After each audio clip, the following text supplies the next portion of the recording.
the show. We're going to begin with another giant of rock music, Gene Simmons. Gene, welcome back to Uncensored. I got to say, it was a real gut punch to me hearing the news about Ozzy. Not because it was surprising that he reached his late 70s and then had died, because he challenged his body for many decades in a way that would have finished lesser mortals off. But it was the fact that it came just 2 weeks after this extraordinary farewell show back in Birmingham, where it all began for him.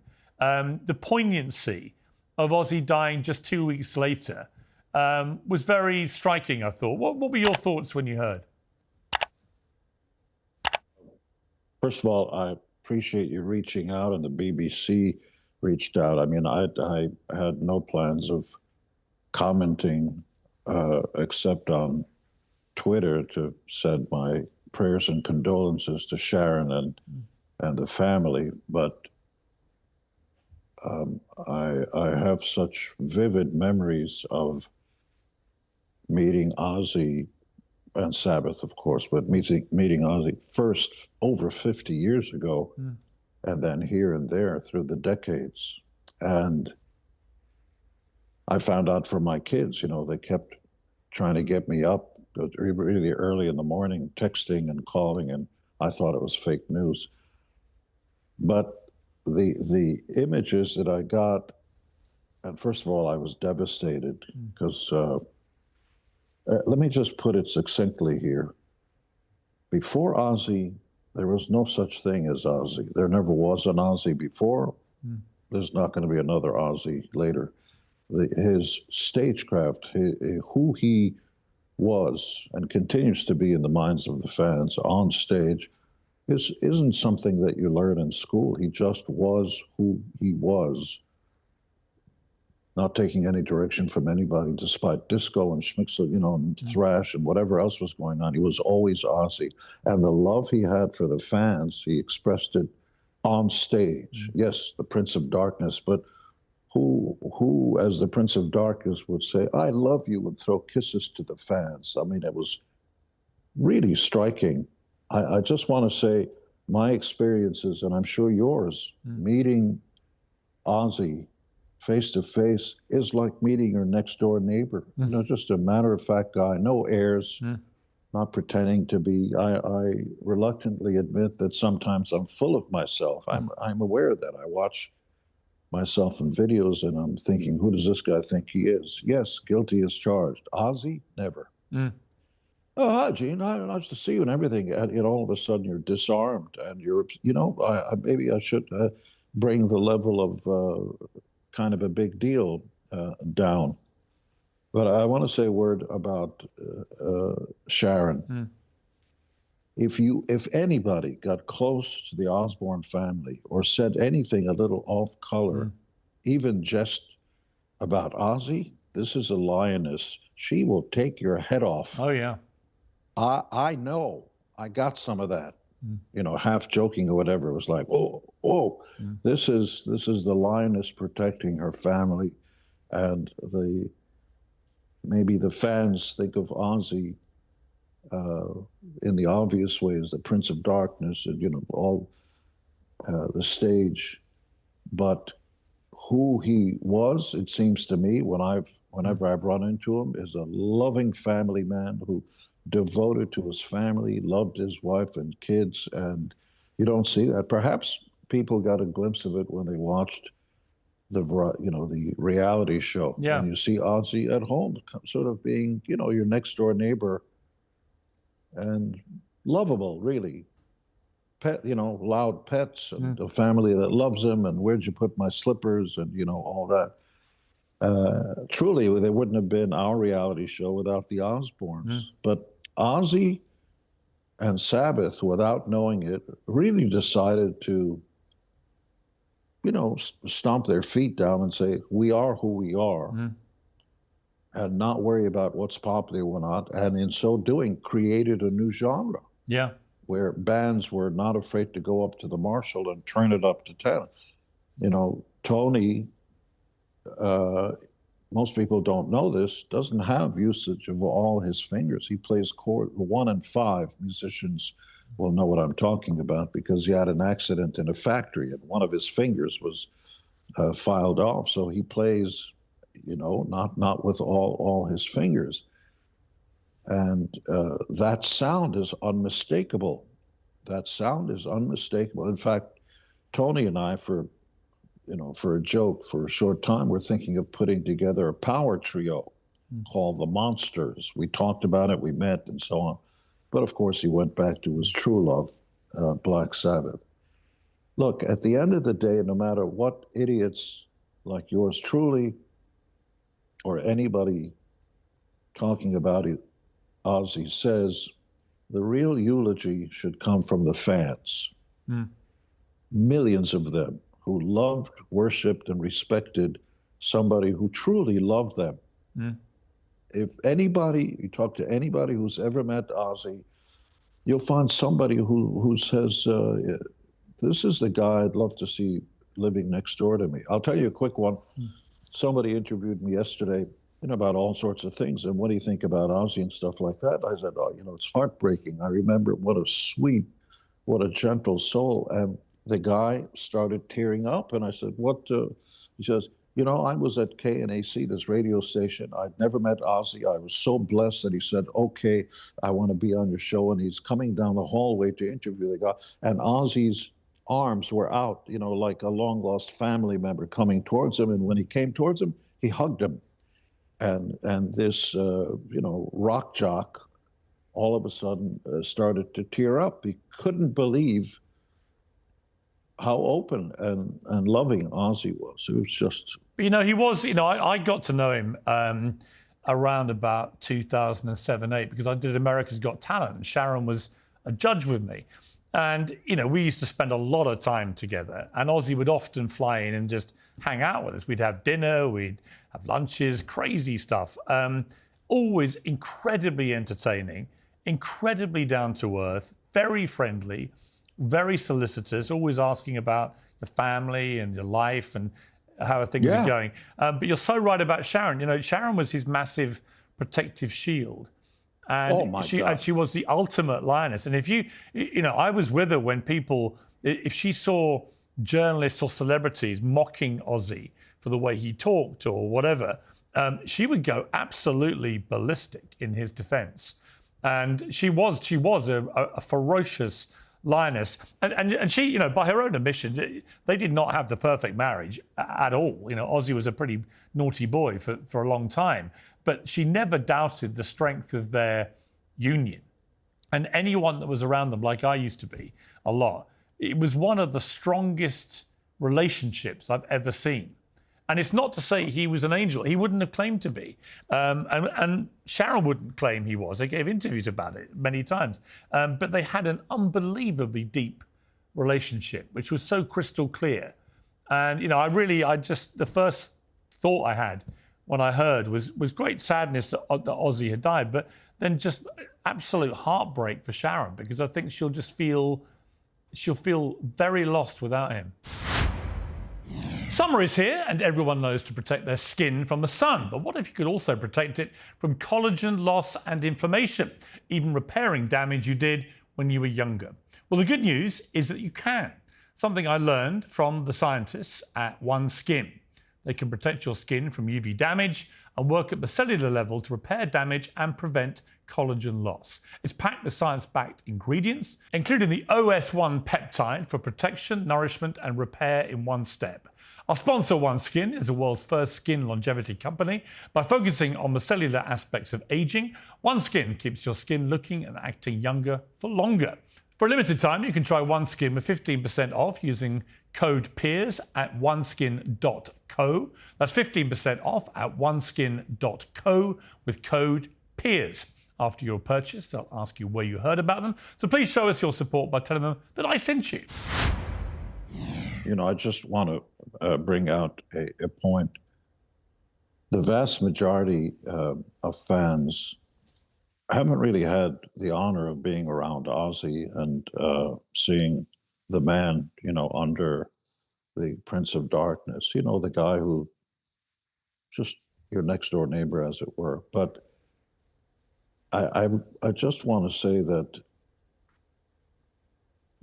I don't think he ever cared whether he was this year's favorite flavor or winning awards or any of that. He was thrilled. I've never, ever heard anyone, and I've seen lots of Ozzy shows and Sabbath shows and read reviews. He's never said a bad word, number one, about anybody that I've ever been around. I've never heard him be negative about anybody. And this is a backbiting business. A lot of people have all kinds of opinions. Ozzy was most comfortable in his own skin, perhaps the most comfortable person I've ever seen in his own skin. 100%. Yeah, I mean, we found some great clips of him. I want to just play a few of them. One is actually that it's Black Sabbath's first interview that is available to be seen these days. Take a look at this. Well, what do you do to relax? Smoke marijuana. You were joking when you said that, of course. Yeah, right. I mean, even then, the cheeky smile, the sense of mischief, naughty boy, talking about smoking marijuana and so on, you know, they looked and sounded so different. But it's extraordinary that they just did this album, you know, in such a short period of time. And it was a revolutionary record, wasn't it, in the industry? Well, when you first heard it, I mentioned this before elsewhere that I was reading Rolling Stone, and when you got to the back cover, there was an ad, a black ad with silhouettes of figures. You didn't quite know what it was. Black Sabbath. But the headline said, Black Sabbath, louder than Led Zeppelin. I went, oh my God, I've got to check this band out. What's this about? And in the early days, we found ourselves playing with Sabbath. 3 or 4 shows, 1974, I think it was. And it was not a big hall, 3,000 seats maybe. And on the way off the stage, Geezer was off stage, you know, the great bass player. And with the heels on and everything, I was about 7 feet tall, and Geezer is not. Geezer is, you know, regular height. And Ozzy tells the story of how Geezer goes back to Ozzy and starts talking, what's this band, you know, the blowing up bombs and all, what's that about? But I tell you what happened is on the way off the stage, Ozzy was going on the stage, and we were going by each other, and I was aware, oh, this is the lead singer of Black Sabbath. And he walked over and he put his hand out. He says, hello, I'm Ozzy. Nice to see you. I was so, you know, I was fully in my, with the claws, you know, the stage thing. And he was good.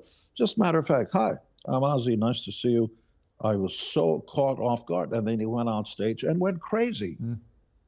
What a giant. You know, people have called me,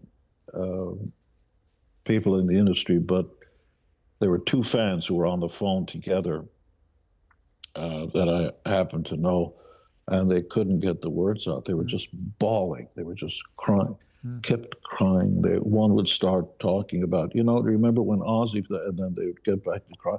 And he was a giant. What a terrible, terrible loss. And Gene, from a technical, you know, musical perspective, how good a singer was Ozzy Osbourne? He's never gotten the credit. Ozzy never tried to change his voice. You know, when I sing in Kiss or when Hetfield or anybody gets up there, you know, we put on the gruff, you know, we put on the meat grinder in our voice to try to do that. Ozzy was always Ozzy. He sang melody. You know, it's funny, Ozzy and I ran into each other at an event, and we were sitting with each other and talking, and he said this in public, but he said it to my face. I said, so what do you think? What kind of music you like? Oh, I love the Beatles. And, oh, yeah, me too. Who else? I love ABBA. ABBA? Yes. Yeah, without, you know, the rest of us are all trying to pick the right things to say to bolster our public image. Ozzy didn't give a squat. He was Ozzy, and caution be damned. Take it or leave it. Maybe the Greeks were right, after all, to thine own self be true. Yeah. Ozzy was always Ozzy, and he was not a made-up thing. We created our stage personas, you know, with the makeup and the sticking my tongue out and all that stuff. Ozzy, you know, just walked out on stage and, you know, like Gestalt therapy, just let it all hang out. And the love and admiration, not just of the industry, but the fans, is unequaled. I know right now there are millions of fans. Yeah. I'm getting choked up myself. There are millions of fans who are just devastated and crying. What a giant. You know, he'd have loved us doing this, because he sent me a lovely text. I just remembered it last night. He said, "Hi, Piers, this is last year. I just want you to know I think your show is the best show ever. I'm addicted to watching. It's all I'm watching now. I love it. Keep up the good work. Much love and respect, Ozzy." And he used to do that every now and again. He'd send me notes about stuff he'd seen me do or whatever. He was just, he was a really good mate, you know. And I don't claim to be one of his closest friends, but I was very close with Sharon. And I saw a lot of Ozzy. And he was such a sweet, natured guy, and such a, and he, you know, he didn't like to be too politically partisan. He liked to hear stuff. He liked to just know what to think about things. He also, the rest of us all think, you know, we're such big deals and our opinions really matter. That's delusional, myself included. What do you think about politics? What do you think about labor? What do you think about this? Who gives a squat? Shut up and do what you do on stage. And Ozzy just intrinsically knew, I am, you know, it's sort of like Popeye. I am what I am. And he also knew, he knew how to, and you were great at this, still are. He knew how to run with a good controversy. The most famous, of course, being the time he ate the bat on stage. Now, people probably don't know the half of this, but I think originally they thought it was a toy bat that had been thrown on stage, and he picked it up instinctively and took a big old munch. And at that point, he realised it was actually a real bat. And I once asked him, I said, "What was it like?" And he went, "Well, I'll tell you one thing," he said, "bats taste fucking awful." Oh, my God. But let's take a look at a clip of him talking about the bat. Let's watch. Good evening, Ozzy. Hello there. How are you? Fine. You get all these crazy people that come and throw this junk on stage, and you know. I thought it was one of these rubber bats. I picked it up, and it was a real bat. You know? Was it alive? Well, it was till I bit the head of it, you know. The taste of bats is very salty. It tastes like salt. Tastes like anything else? Well, yes, but I can't really say that on the air, can I, really? I mean, and of course, he loved that story because it just added to the general notoriety. It was what made him different. He was the ultimate kind of rock naughty boy. I remember I did a thing with Motley Crue when I was at CNN, and we went down to one of the, I think it was Whiskey A Go-Go on Sunset Boulevard, and I interviewed them there because they played many times. And you know, they had some outrageous times with Ozzy Osbourne, where they would snort ants, you know, pretending it was cocaine. Where they would do, I know, do even more. They try and outgross each other. They all basically said when it came to, you know, outrageous, gross behaviour, nobody could live with Ozzy Osbourne. Yeah, but intrinsically at the center of this was a family man who loved his family fiercely, and Sharon and the kids. That's what I saw whenever we were standing in line, as it happens, our family. We were going to go to a movie, and I mentioned this in another interview, and ahead of us were the Osbournes. So I was about to say, you know, hello, and I think it was Ozzy who turned around and says, "Oh, how are you? What?" And you would think we would say, "Oh, remember that show when we did in 1804 and so," but it wasn't about that.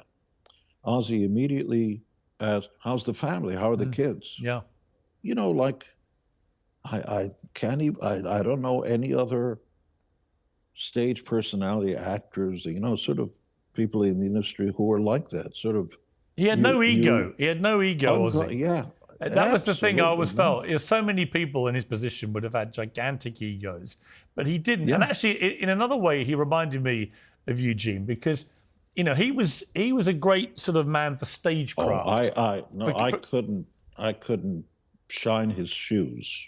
Well, you're being very modest, but you know, you've also been one of the all-time great frontmen for a rock band. And the way I think you were similar was you understood the power of stagecraft and of costume and of theatre and all those things. And there's a clip I want to play. This is Ozzy talking about the reputation that Black Sabbath got, the Prince of Darkness. People questioning, is he an actual Satanist? He got interviewed by Geraldo Rivera about this. Let's take a look. For some reason, maybe it's because you've been around for so long, I see tattoos of your name on some of these, teenage devil worshippers' arms. Wherever I see devil graffiti and satanic graffiti, I see your name also. Do you feel a sense of responsibility, Oz? The only responsibility I feel is the fact that I'm a true musician in what I play.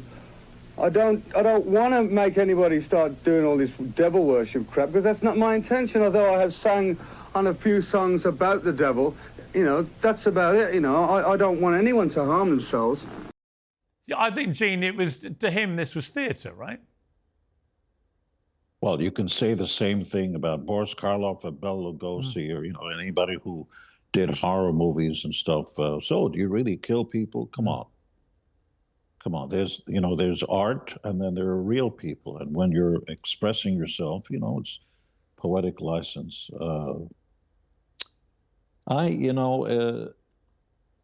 If you knew him, I'll say this, and I said it elsewhere, there are kings and queens and politicians and, you know, really important people like you and all kinds of people. Not everybody likes them. Ozzy is universally loved. He is beloved. He's a beloved figure, continues to be. People love Ozzy.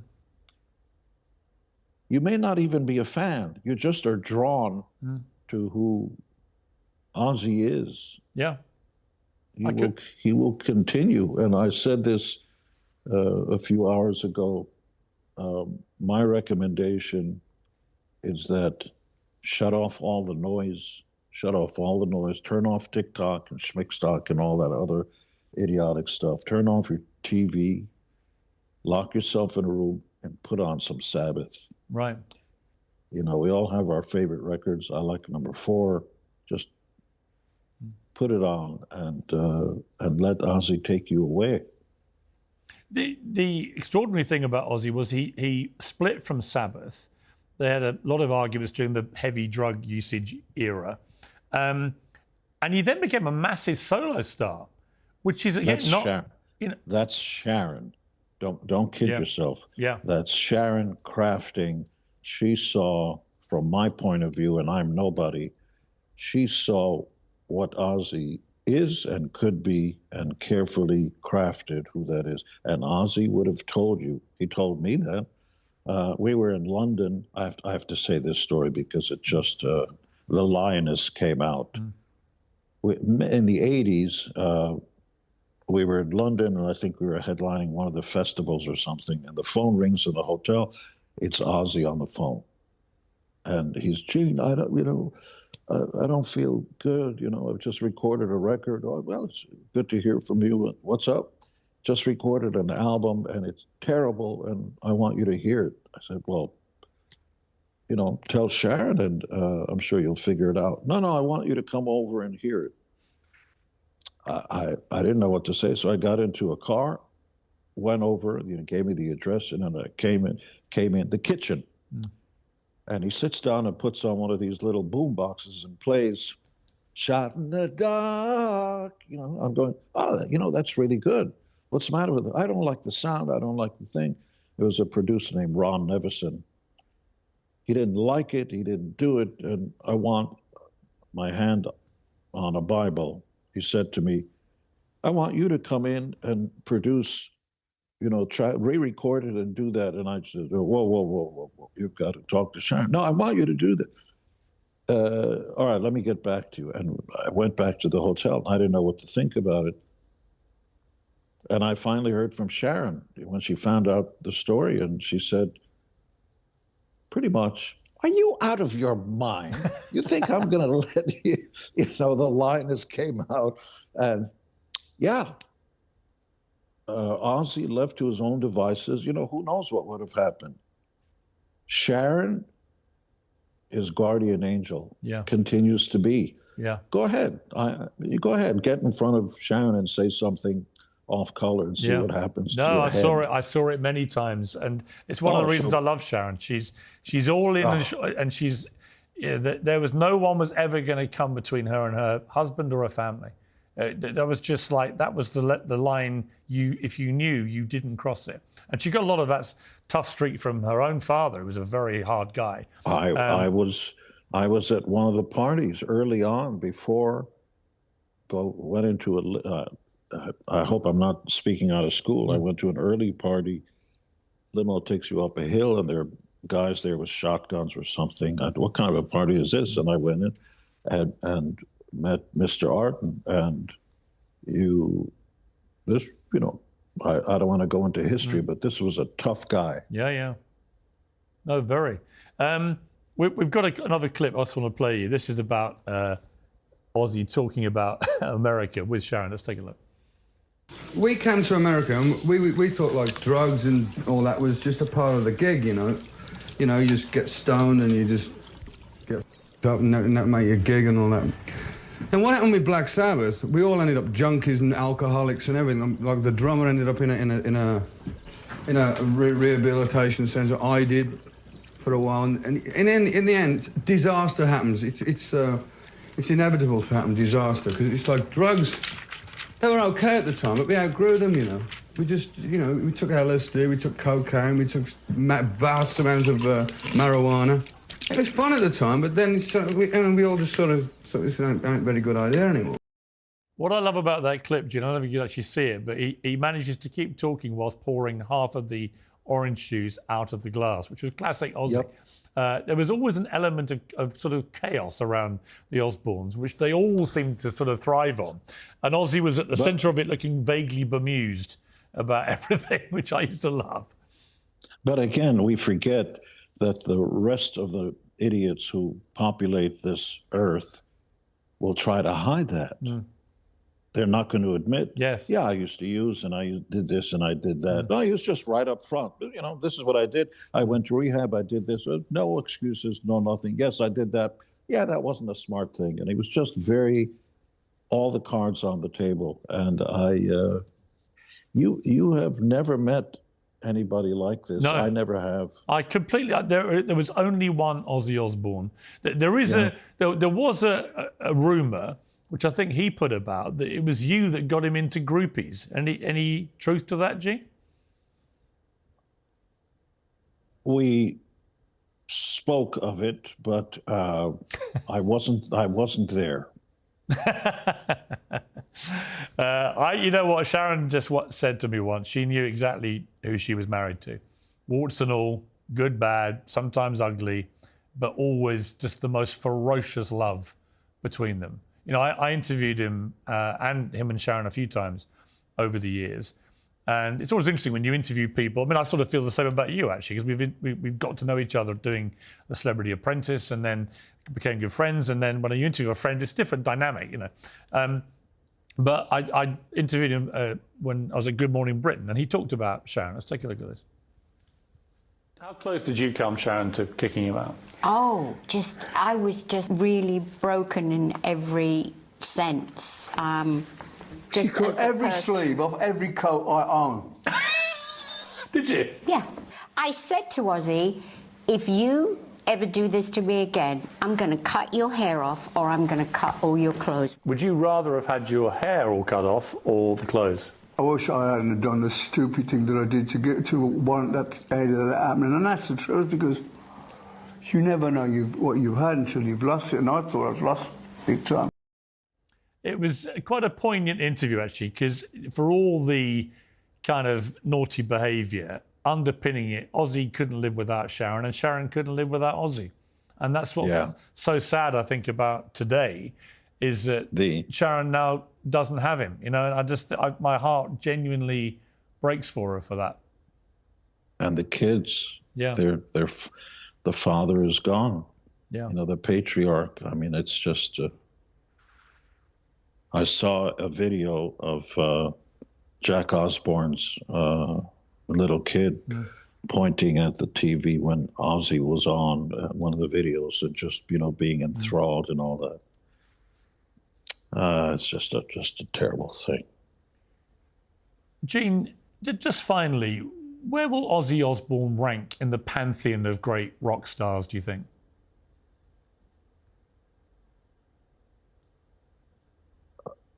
A completely unique, a giant. I mean, I sort of see, we all love Jagger and lots of people, but you can pick bits and pieces of where there was a movie called The Tammy Show, and James Brown came out before the Stones, and he was doing all this stuff at splits and doing his dancing. And you see Jagger backstage. It's in the movie. I know he's going to say, no, that didn't happen. And I'm a big fan. So he's biting his nails when James Brown comes off. And then for the first time, because I've seen the Stones before, he came out and tried to do his own sort of physical, movements on stage, a white version. Jagger continues today. When you see him move, he's doing James Brown, his version, which is great. You know, we all have our, your reference points of what inspired you and so on. I can't for the life of me figure out where Ozzy came from or who created Ozzy besides God.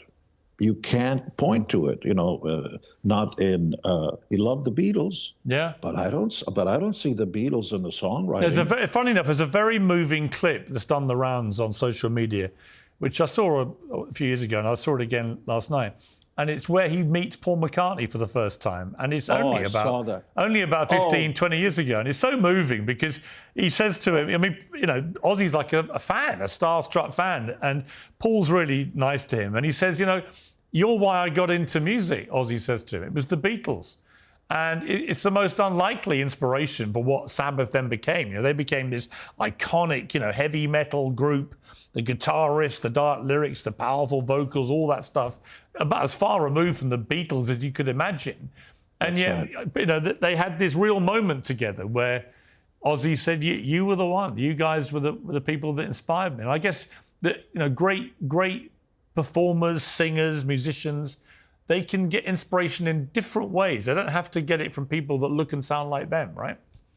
Well, I'll push back on that a little bit. You can pick, if you love the Beatles, and you can pick out Carl Perkins and Motown and stuff, right, the Everly Brothers and the Chuck Berry. You can pick that out and say, oh, here are the building blocks and the puzzle. I see what they did. Ozzy walks out on stage. You have no idea where that came from. Or Tony as well. Tony playing his guitar. I don't know where that came from. Scientists call that a singularity. It's very rare when it happens. I can't think of another stage performer a stage presence, not a performer. A performer's going through the motions. When Ozzy went out there, you may as well have had a shrink out there. It's all out there. It's all out there. You just full on emotion, giving it. And when he walks off stage, he's drenched. But he was also like that as a person. He was all out there as a person. He was an open book, Ozzy. Even and so Sharon, they're both like that. And I do think that even though it's very sad that he's died, I do think it was quite wonderful that the last thing he did in public life was to go back to his hometown with his old band, surrounded by mates, Metallica, Guns N' Roses and others, and to put on what was a terrific show. I saw some of the clips online. It was fantastic. And he was in this, he was in a wheelchair where they put him in a big black throne and they rose him up. And for that night, Ozzy was king again, back in Birmingham with his mates, with all his family backstage. And I just think if he could have scripted, actually, the last we ever saw of him, it wouldn't get better than that. You know, I think as a foreigner, it bears noting that, you know, people leave their hometowns wherever they are, and when they go to big cities, they change their accent and stuff. Ozzy may have scaled the heights, but he's always been a Brummie. Yeah. You know. Yeah. Can't take Manchester out of his genes. Yeah. It's so, I mean, we can talk about what it all means. It's so poetic in the cosmic design and all that stuff. But in the real world, it's just tragic. Yeah. Somebody was just coming in. I've got to go to my thing. But yeah, Gene, I really appreciate it. I really wanted to talk to you because I knew how well you knew him. And you've talked so affectionately and so respectfully about him, and painted the picture of what a great musician and singer he was, and what a trailblazer he was in so many ways. But also that ultimately he was just a great guy who loved his family, loved his friends, and loved musicians. Yeah, like no one I've ever met. And again, my prayers and condolences to Sharon and the family. And by the way, I haven't. You know, through the years, Sharon and I have barely spoken here and there because we're scared to death of her. She will take your head off if you're about to say something in jest, poof. Yeah. But I can't tell you the admiration and love I have for Ozzy and the family. But this will continue. The Osbourne show is going to be rerun, and all the new kids, new 15-year-old kids are going to rediscover Ozzy and Sabbath. It will continue. Yeah, it will. Gene Simmons, thank you so much. I really appreciate it. Rock and Roll All Night brings you interviews, reviews, concerts, music, and more. So for more Rock and Roll All Night content, click subscribe.